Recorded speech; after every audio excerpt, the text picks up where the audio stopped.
বন্ধুরা, আমি এখন দুর্গাপুরে গান্ধী মোড়ের ফ্লাইওভারের উপরে দাঁড়িয়ে আছি। আজকের ব্লগটা এখান থেকে শুরু করব, সঙ্গে থাকুন। আমার সামনে সিটি সেন্টারে এই হেলথ ওয়ার্ল্ড, সামনেই দেখা যাচ্ছে যে বিল্ডিংটা, এটা হচ্ছে জাংশন মল। আর এই জিটি রোড দিয়ে সোজা চলে গেলে এটা চলে যাচ্ছে কলকাতার দিকে। আর ওই দেখা যাচ্ছে দত্ত টাওয়ার। এর অপর দিকটা হচ্ছে পলাশডিয়া। যাই হোক, এই ফ্লাইওভারের নিচ দিয়ে এই যে রাস্তাটা দেখা যাচ্ছে, সোজা সোজা রাস্তাটা চলে যাচ্ছে দুর্গাপুর স্টিল টাউনশিপের একদম ভিতর দিকে, টাউনশিপের মধ্যে। তো এই রাস্তার শেষ প্রান্তে এই একটা পার্ক তৈরি করেছে দুর্গাপুর স্টিল প্ল্যান্টের তরফ থেকে। এই পার্কটা আজকে দেখতে যাব, আর তার সাথে সঙ্গে থাকুন। একটা চিংড়ি আর পটল দিয়ে একটা দারুণ রেসিপি আছে, সেটাও দেখাবো। তো সব মিলিয়ে আজকে ব্লগটা থাকবে। গেছি পার্কের সামনেই, কাছাকাছি পৌঁছে গেছি।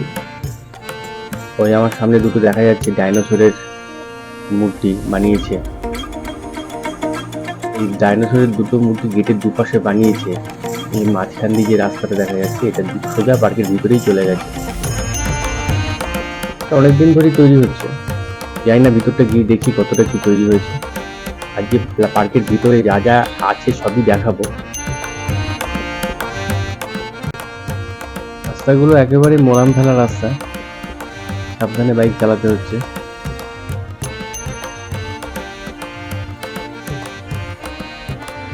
একটা জায়গা ঘিরে একটা স্কাল্পচার পার্ক তৈরি করেছে, ভিতরে যাবো দেখতে কি করেছে।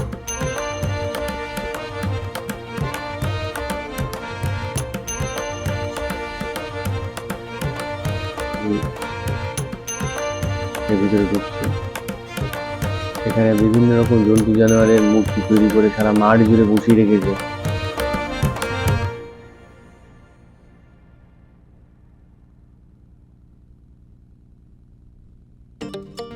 এগুলো অ্যাকচুয়ালি বাচ্চাদেরই ভালো লাগবে জায়গাটা এলে।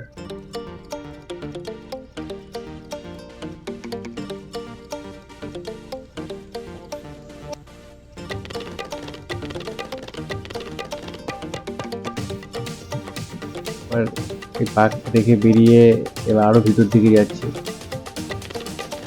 এই সামনে দেখা যাচ্ছে ঝাউবন। ঝাউবনটা এটা লাগিয়েছে।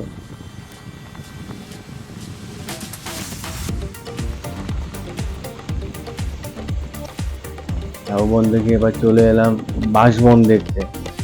জায়গায় জায়গায় বাঁশ গাছ লাগিয়ে একটা বনের সৃষ্টি করেছে। যাই হোক, কিছুই দেখার নেই, যা বানিয়েছে তাই দেখছি ঘুরে ঘুরে।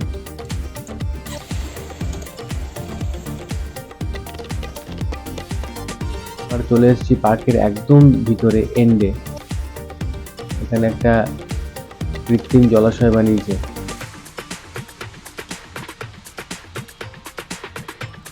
লোকজন সেভাবে কেউই নেই এখন, আমরা দুজনেই ঘুরে ঘুরে দেখছি পার্কটা।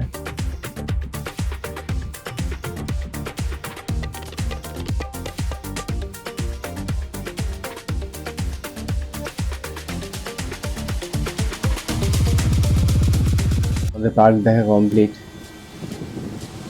এবার এই রাস্তা ধরেই বাড়ির দিকে চলে যাব।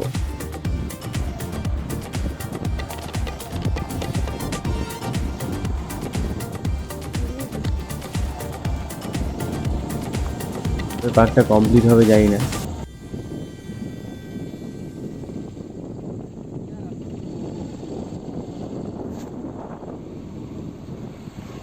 বাড়ির দিকে রওনা দিলাম।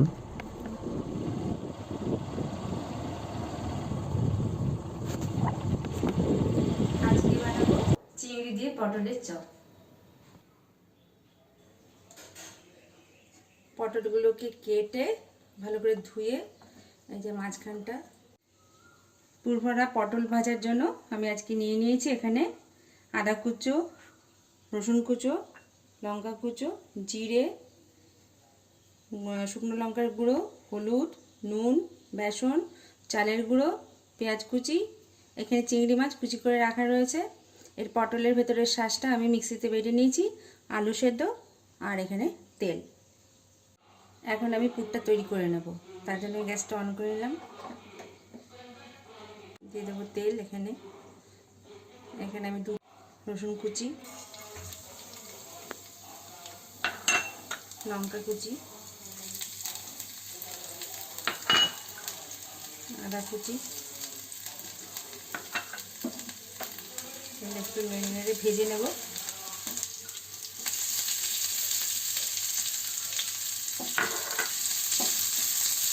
পেঁয়াজ একটু নরম হয়ে আসার পর আমি দেবো আলু সেদ্ধ আর পটলের শাঁস।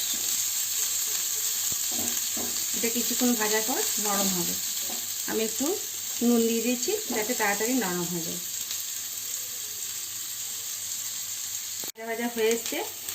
এবার এর মধ্যে আমি দিয়ে দেবো চিংড়ি মাছ।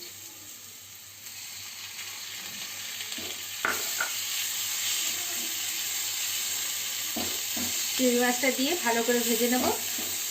এই সময় আমি দিয়ে দেব এর মধ্যে জিরে গুঁড়ো,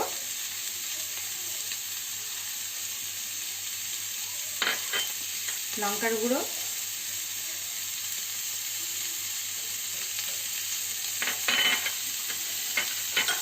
হলুদ গুঁড়ো দিয়ে ভালো করে রান্না করব। এবার এর মধ্যে দিয়ে দেবো আমি এই পটলের শাঁসটা যেটা বেটে রেখেছি সেটা। এটা দিয়ে আমি ভালো করে রান্না করব ততক্ষণ আর ড্রাই হবে। এখন একটু চিনি দিচ্ছি টেস্টের ব্যালেন্সের জন্য। এটা আমার ভাজা হয়ে গেছে। এবার এর মধ্যে আমি আলু সেদ্ধটা দিয়ে ভালো করে এর সঙ্গে মিক্স করে নেব। এখানে মিডিয়াম সাইজের একটা আলু আছে।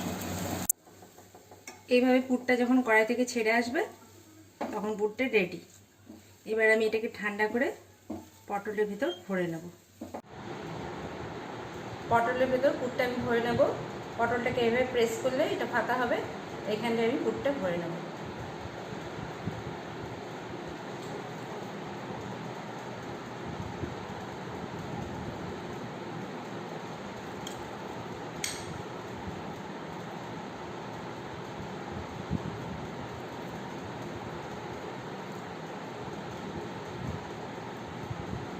এভাবে আমি এক এক করে সব পটলগুলো ভরে নেব।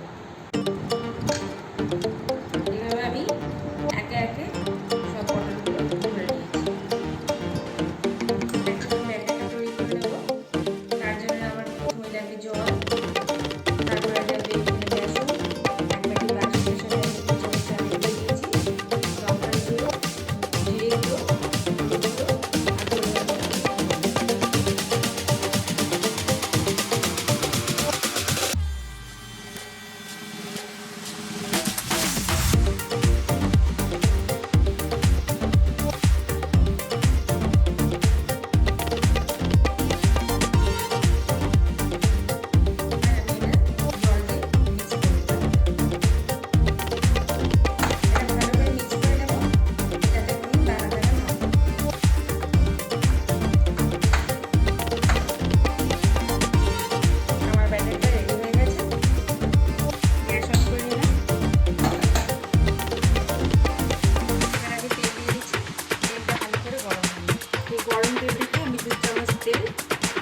বেসনের ব্যাটারটার মধ্যে দিয়ে দেবো। আমি এর সঙ্গে ভালো করে মিক্স করব।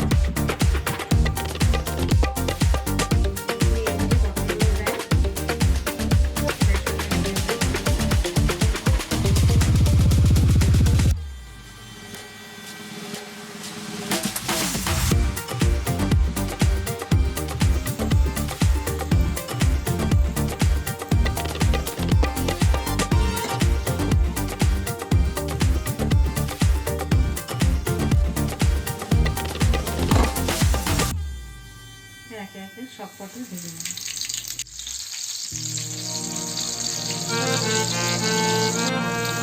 পটলগুলো আমার ভাজা হয়ে এসছে। তারপর